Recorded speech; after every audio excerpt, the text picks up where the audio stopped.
Alrighty, hey folks, how you doing? Brian again here. I've got another question that rolled in, and this is a question that a lot of Dream Center staff get.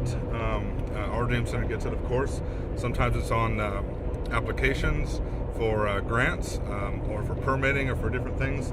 A lot of times, though, it's a question. Most of the time, actually, it gets asked when you're not prepared to answer the question, because it is a long sort of a topic. But the question is this: the question is, how do you define success? How do you know, or how successful are your programs? How do you know when you've successfully reached somebody or impacted their life? What are your success rates? These are some different things. And so I encourage you to think through this question with your staff, your program staff, your board of directors, your pastors. It's a very important question, but it's one that you should have a pretty quick answer. In fact, the first 10, 12 years ago, when I was first asked that question, I would always be like, oh, I feel so stupid. I don't know the answer, and I don't even know what to. I don't even, like, we do really good. We work really hard. What do you say? And so I know. I mean, I've been there with the struggle with this, but I think fundamentally what you got to know is that. And I don't even know if people know this, when they're asking that question, everybody's asking essentially for a different piece of information, but you can package your answer in such a way as to try to give that to them. So here's our answer when it comes to success rate. So fundamentally, we measure success 1 year after they've left our program. We want what happens in our program to have a lasting impact on a person's life. I'll always say, it's great that people are successful while they're with us, but actually that's fairly easy. We have a lot of support while they're on our campus. People are wrapped around. Sure, they're struggling with their addictions. It's not easy for them, but I mean, in the greater scheme of things, when you launch yourself out beyond the Dream Center's walls, that's the real test, right? For how successful you're going to be. And so, fundamentally, what we do in this is, you understand there are two different things that we're talking about here that get wrapped up in this term of defining success. So one of these things is called an output, and one of them is called an outcome.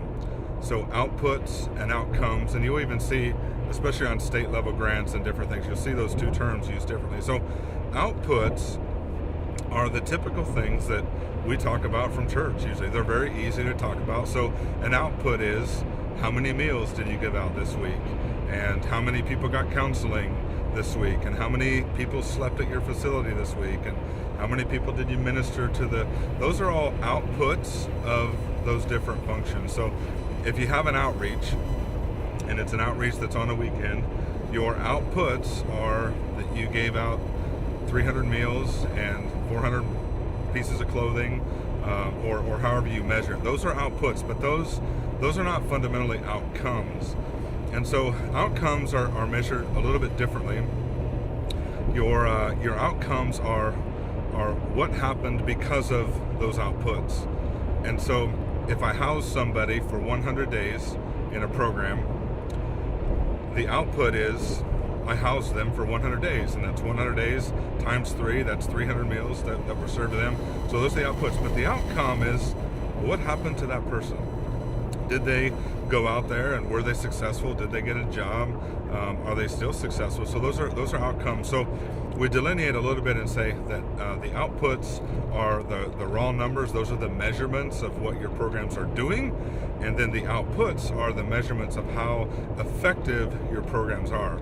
Now, before you get really scared, because that's a scary thought, right? Like that's a scary thought. It's hard enough, right? It's hard enough to get the permits to house the people and to get them the counseling and to get them through their mess and all the stuff going on and get them a driver's license. Like, that's hard enough, right? And now you're saying that we got to think about, like, are we fundamentally changing the course of their life?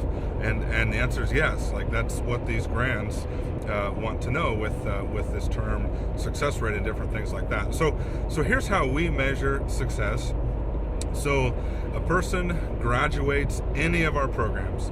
And we have a number of different programs. We've talked about that in other videos. So a person comes to a point to where we say, okay, you have successfully completed our program.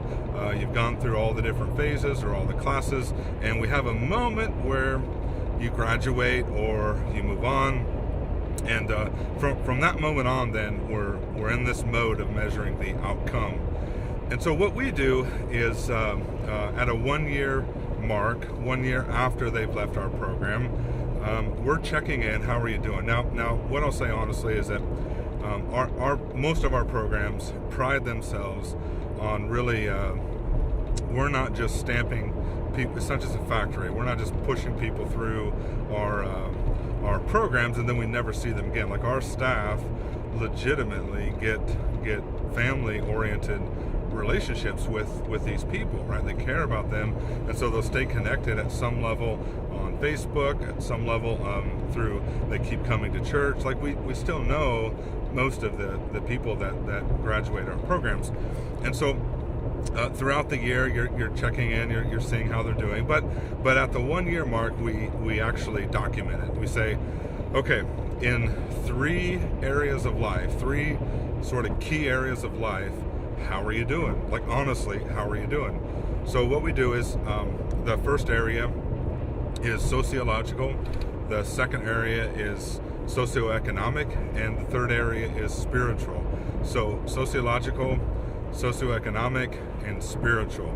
And some of those terms we use just because it looked good on grants, but essentially sociological is just how you doing in society, right? Like, how are you interacting with other people? And like, I'll be honest, we do some Facebook stalking, and like, what kind of posts are you putting out there, and what kind of friends are you hanging out with? Are you in the party life, or what are you doing sociologically? How are you maintaining your sobriety? If you had an addiction before you came to us, like, are you maintaining your sober lifestyle? Are you going to AA, NA, or Celebrate Recovery, whatever the case may be? And so sociological, we have 5, and you can write to us. We'll give you the full quality assurance testing kit that we do. So sociological, we measure 5 different areas, and what we say is we have an individual who is trained in sort of knowing what the agency believes success rates are. And so for example, in the area of sobriety maintenance under sociological, if they're going fairly regularly to a recovery meeting, a Celebrate Recovery meeting or some type, then they're probably going to score like a 4 or a 5. It's a Likert scale, scaled 1 to 5. 1 being performing poorly, and 5 being they're like better than we could have ever thought. But if like they're not doing anything to really maintain their sobriety, and it's possibly questionable, like we saw a post or something, or if they said, there was this one time over the last year, then they probably score a little bit lower. And by the way, we're not telling the graduates, we're not saying, hey, you're not doing very good in this area. This is for us to see how our program is impacting people long term. It's an outcomes measurement. So we measure sociological factors, then we measure socioeconomic factors, and these are things like are they paying back if they have back restitution or child support in the case of some of our men. Are they up to date with their bills? Are they and a lot of it sounds really technical, but we're not pulling like bank records or anything. It's through conversations we're having with them. It's just we never really let go. We're still talking to them through the year after they've left our program. And so socioeconomically, so part of it then is tithing, and do they have a financial plan? Are they not going into a lot of credit card debt? I mean, these are just things. Are they overspending what they're making? These are the things that we measure in the socioeconomic portion of this test.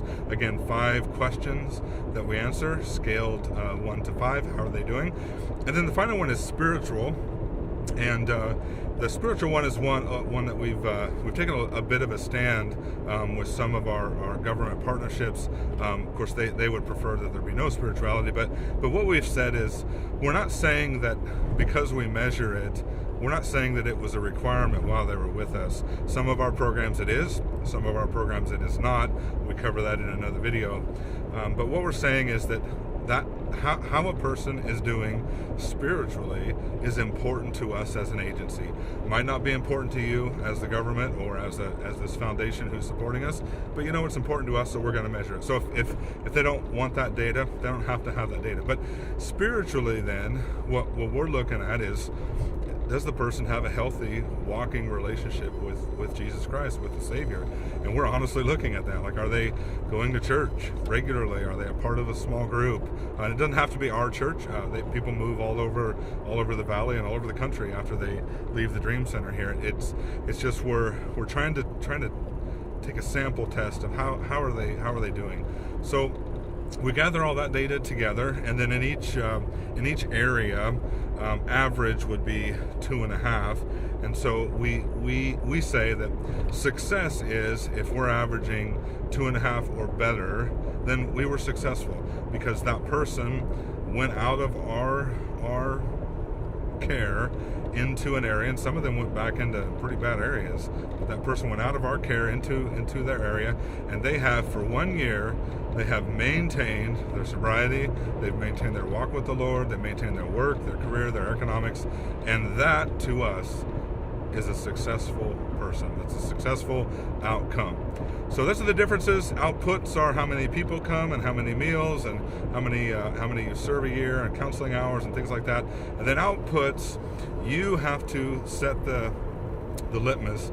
You have to set the test for, at some point in the future, what is the outcome, and does the outcome meet your agency's standards? God bless you all. Hope this has been helpful. Bye-bye.